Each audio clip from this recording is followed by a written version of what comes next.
Hello everyone and welcome back to my channel. So in this video we are going to discuss about the Kruskal algorithm.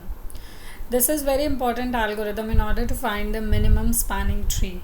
I hope you have the knowledge of minimum spanning tree, what a minimum spanning tree is. If you don't know about that, I would suggest you to go through my previous video in which I have explained in detail with the help of an example that what do we mean by minimum spanning tree. And in order to find out that minimum spanning tree, we have different algorithms. I have already discussed Prim's algorithm in one of my previous videos. So in today's video, we are going to discuss Kruskal algorithm, which is used to find out the minimum spanning tree. So first of all, let's just understand the definition of Kruskal algorithm. Kruskal algorithm is used to find out the minimum spanning tree for undirected edge-weighted graph. So this is the prerequisite of Kruskal algorithm, that first of all your graph should be undirected. That means it should not have any direction. And second one is it must have weights. Because if you don't have weights, you cannot be able to calculate the minimum cost or maximum cost. Okay. If graph is connected, it finds the MST. MST stands for minimum spanning tree. So there is one more condition, that your graph must be connected. If your graph is not connected, then we are not able to find out the minimum spanning tree. Okay.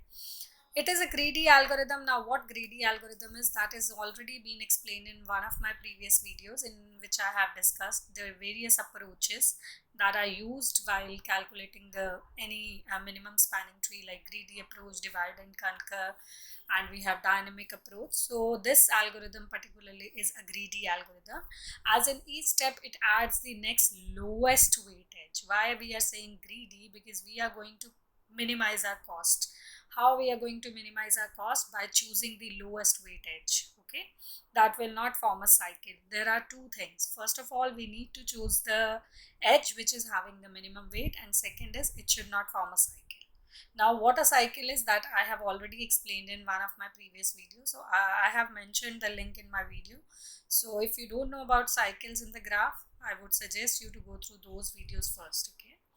So the next is note. If a graph is disconnected, Kruskal algorithm won't be able to find out the minimum spanning tree for the whole graph, but it can find out the minimum spanning tree for the individual component.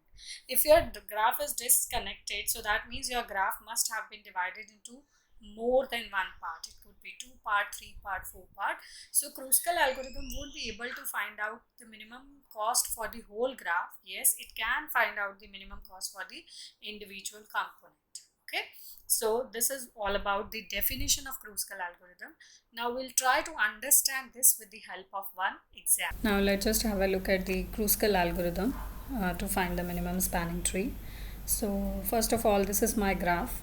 So there were some prerequisites in order to implement the Kruskal algorithm. The very first was your graph should be a connected graph. So as you can see, this is a connected graph. Connected graph is a graph in which one vertex is approachable to any other vertex in the graph, whether direct or indirect. Okay. Second one is it is an undirected graph. Yes, there are no directions given on the graph. And third one is it should be a weighted graph. So this is a weighted graph. Now see, Kruskal algorithm is a very simple and easy to handle algorithm. Now let's just understand how this is going to work. First of all, we are going to create a minimum spanning tree from this graph. In order to create a minimum spanning tree using Kruskal algorithm, first of all, what we are going to do, we are going to look at the weights on the edges. Okay, so as you can see the weights on the edges, now we are going to focus on the edge which is costing us the minimum. So this is the edge which is costing us the minimum, so we are going to make a choice of this edge. Okay, from A to C it is costing us 1, the least value. Now we are going to choose the next value which is going to cost us 2, that is from D to F. Right now we are not concerned about the connection since it is a connected graph, so we would be able to create a connection between the different set of vertices, but right now we are just focusing on the edges which are costing us the least. The next one is 3, which is from B to E. We are going to make a choice of that. The next one is 4, so we are going to make a choice of that also. The next one is 5. Now 5 is labeled on 3 edges. 5 is from B to C, C to D, and D to A. Now if I'll try to choose this D to A, that will form a cycle in my graph. But in the definition of Kruskal algorithm, it has been mentioned that there should not be any cycle or parallel edge in the graph. So we cannot choose this edge. Okay. The next one is from C to D. It is also costing us 5. But again, if I'll choose C to D, it will again create a cycle in the graph, which is not possible while implementing the Kruskal algorithm. So we cannot choose this one.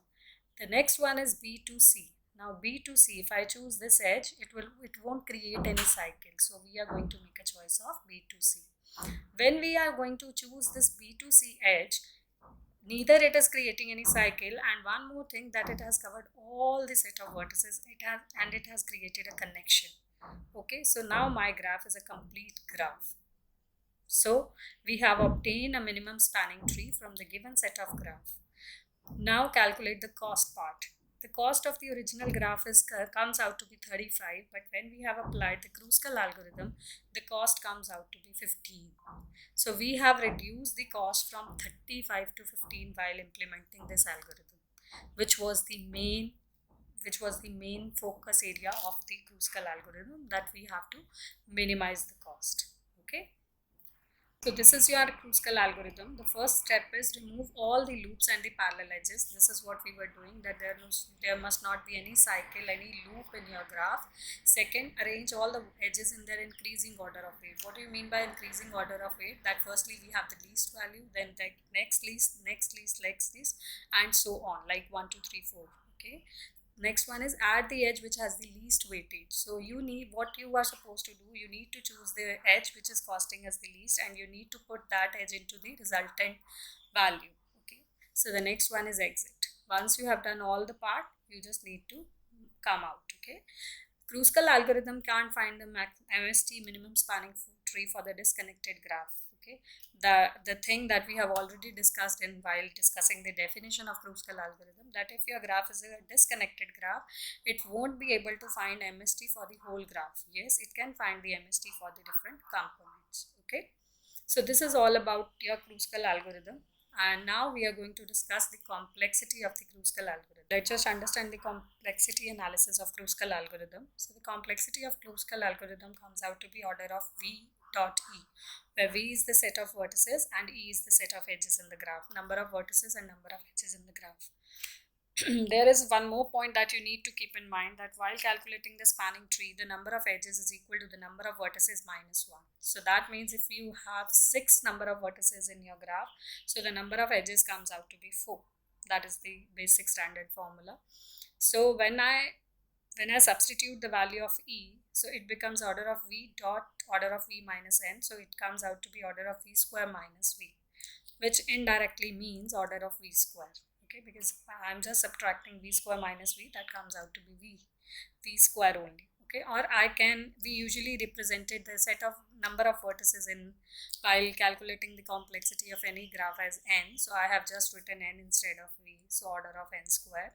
So, but there is a point that you need to keep in mind, that if you implement min heap, the time complexity of Kruskal algorithm could be reduced.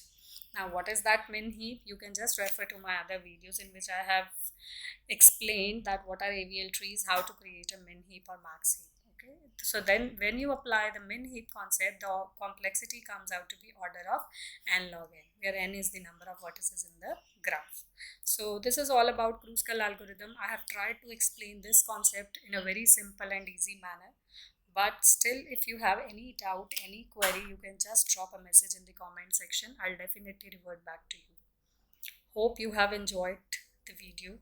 Take care and hope to see you soon. Bye-bye.